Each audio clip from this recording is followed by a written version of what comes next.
नमस्कार मेरे प्रिय श्रोताओं। मैं पिछले वीडियो की तरह पिछला जो हमने वीडियो बनाया था प्रयत्न के ऊपर, हमने चर्चा की थी कि प्रयत्न होता है, यत्न होता है, जो कि बहुत ही इम्पोर्टेंट चैप्टर था। जैसे किसी भी बोली को, किसी भी ध्वनि को जब हम बोलते हैं तो हमारे मुंह से कुछ न कुछ ध्वनियाँ निकलती हैं। उन ध्वनियों को बोलने के लिए हमें कुछ न कुछ आयास करना पड़ता है, प्रयत्न करना पड़ता है। उसी को हम यत्न कहते हैं, प्रयत्न कहते हैं। तो पिछले वीडियो में हमने प्रयत्न के बारे में चर्चा की थी, उसके प्रकार के बारे में चर्चा की थी। उसी क्रम में आगे बढ़ते हुए आज हम लोग पढ़ेंगे प्रयत्न के प्रकार और उन प्रकार के अंतर्गत जो प्रकार होते हैं उसमें कौन कौन से वर्ण आते हैं, उसके बारे में हम लोग डिटेल से पढ़ेंगे। आप लोग मेरे वीडियो को पूरा लास्ट तक देखिएगा ताकि आपको ये चैप्टर समझ में आए। ये संस्कृत विषय का बहुत इंपॉर्टेंट चैप्टर है और मुझे उम्मीद है कि आप लोगों को ये समझ में आएगा और आपके ज्ञान के लिए, कंपटीशन की तैयारी के लिए, वैसे भी आपके दैनिक जनरल नॉलेज के लिए आपके लिए इम्पोर्टेंट चैप्टर बहुत इम्पोर्टेंट है। तो आइए सबसे पहले हम लोग चर्चा करें अभ्यांतर प्रयत्न। यहाँ पे लिखा हुआ है अभ्यांतर प्रयत्न। हमने बताया था कि प्रयत्न दो प्रकार के होते हैं, एक होता है अभ्यांतर प्रयत्न और दूसरा होता है बाह्य प्रयत्न। तो अभ्यांतर प्रयत्न क्या होता है, इसके बारे में हम लोग जानेंगे। अभ्यांतर प्रयत्न जो होता है, जो हमारे शरीर के अंदर होता है, जिसको हम महसूस करते हैं, तो वो 5 प्रकार का होता है। पहला होता है अस्पृष्ट प्रयत्न, यहाँ पे लिखा हुआ है ध्यान से, अस्पृष्ट प्रयत्न। दूसरा होता है ईसत अस्पृष्ट प्रयत्न। तीसरा होता है ईसत विपरीत प्रयत्न। चौथा है विपरीत प्रयत्न। पांचवा है संवृत। तो आइए हम लोग जानेंगे इसके अंतर्गत कौन कौन से वर्ण आते हैं। तो सबसे पहला आता है अस्पृष्ट प्रयत्न। तो इसके अंतर्गत कार से लेकर के, यानी का खा गा घा से पूरा लेकर के, का से लेकर के माँ तक के सारे वर्ण आते हैं। का वर्ग का पूरा वर्ण आएगा, पा वर्ग का आएगा, ता वर्ग का आएगा, चा वर्ग का आएगा और टा वर्ग का, यानी 5 वर्गों के सारे वर्ण, यानी का से लेकर के माँ तक के जितने भी वर्ण है ये सब अस्पृष्ट प्रयत्न के अंतर्गत आएंगे, यानी स्पर्श प्रयत्न के अंतर्गत आएंगे। उसके बाद में दूसरा आता है ईसत अस्पृष्ट प्रयत्न। यहाँ पे लिखा हुआ है ईसत अस्पृष्ट प्रयत्न। इसके अंतर्गत या, वा, रा और ला, ये 4 वर्ण आते हैं।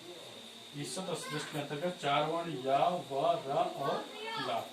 इसके बाद फिर आता है ईसत विपरीत प्रयत्न। ध्यान से देखिएगा, सीरियल क्रम से हम बताते चल रहे हैं। फिर आएगा ईसत विपरीत प्रयत्न। इसके अंतर्गत आएगा सा, शा, शा, हा, 4 वर्ण। ईसत अस्पृष्ट में या, वा, रा, ला 4 वर्ण आते हैं। ईसत विपरीत में सा, शा, शा, हा 4 वर्ण आएंगे। उसके बाद फिर आता है विपरीत।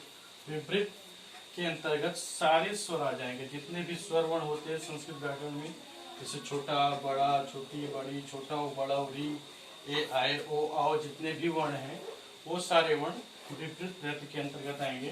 फिर उसके बाद अंतिम वाला आता है संवृत प्रयत्न। संवृत प्रयत्न के अंतर्गत सिर्फ छोटा आ आता है प्रयोग की दशा में। तो इस तरह से अभ्यांतर प्रयत्न के जो 5 प्रकार हमने बताए, अस्पृष्ट प्रयत्न, ईसत अस्पृष्ट प्रयत्न, ईसत विपरीत प्रयत्न, विपरीत और संवृत प्रयत्न, उसके अंतर्गत जो जो वर्ण आ रहे थे उसकी चर्चा हमने यहाँ पे ले कर दी है।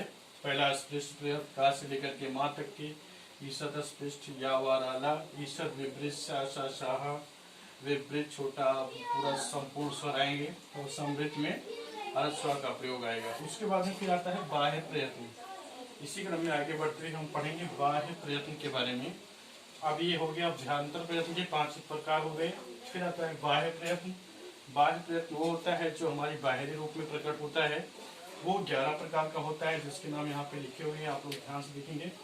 विवाद, संवाद, श्वास, नाद, घोष, अघोष, अल्प प्राण, महाप्राण, उदात, अनुदात, स्वरित के जो 11 प्रयत्न है, इसको हम लोग जो है बाह्य प्रयत्न की संज्ञा से देते हैं। तो इसके सारे के प्रयोजन अलग अलग हैं। विवाह क्या होता है, मुंह खुलता है, संवार में थोड़ा कम खुलता है, श्वास में हवा के बारे में, श्वास धीमी तेज होती है, नाद मतलब आवाज होता है। फिर क्या होता है घोष, आवाज, अघोष आवाज नहीं होती, अल्प प्राण जिसमें हमें कम वायु लेनी पड़ती है, महाप्राण जिसमें हमको ज़्यादा वायु लेनी पड़ती है, उदात, अनुदात और स्वरित, ये स्वर के भेद होते हैं जो कि वैदिक प्रक्रिया में पाए जाते हैं। उदात्त में कैसे उच्चारण होता है, अनुदात्त में कैसे होता है, स्वरित क्या होता है। उदात्त में हमें उच्च भाग से उच्चारण करते हैं, अनुदात्त में नीचे के, और स्वरित में मध्य क्रम से उच्चारण करते हैं। ये सब वैदिक स्वर व्यंजन है। तो इस तरह से आपका ये जो अभ्यंतर प्रयत्न का चैप्टर था उसमें कौन कौन से वर्ण किस किस के अंतर्गत आएंगे उसके बारे में हमने यहाँ पे चर्चा की, और बाह्य प्रयत्न के अंतर्गत आने वाले सारे प्रयत्नों के नाम हमने यहाँ पे लिखा हुआ है। ये चैप्टर बहुत ही इंपॉर्टेंट है संस्कृत व्याकरण के लिए भी और सारे प्रतियोगिताएं परीक्षाओं के लिए जो कि संस्कृत से संबंधित हैं सब में ये पूछे जाते हैं, हिंदी के लिए भी इम्पॉर्टेंट है।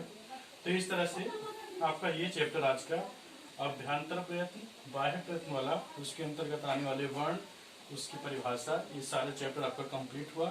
मुझे उम्मीद है कि आप सभी को मेरा ये वीडियो पसंद आया होगा। अगर आप सभी को ये वीडियो मेरा पसंद आया तो प्लीज़ मेरे इस चैनल को संस्कृत हिंदी गंगा ज्ञान गंगा को लाइक करें, शेयर करें, सब्सक्राइब करें। और अगर कोई चीज़ नहीं समझ में आए, कुछ आपको त्रुटियाँ दिखाई दे रही हैं तो प्लीज़ मुझे कमेंट बॉक्स में लिख के दिखाएं, ताकि मैं और अच्छा से अच्छा वीडियो आपकी सेवा में ला सकूं। और आप सब्सक्राइब करें जिससे कि मैं और बेहतर से बेहतर वीडियो आपकी सेवा में ला सकूं और इस चैनल का विस्तार कर सकूं। बस, धन्यवाद।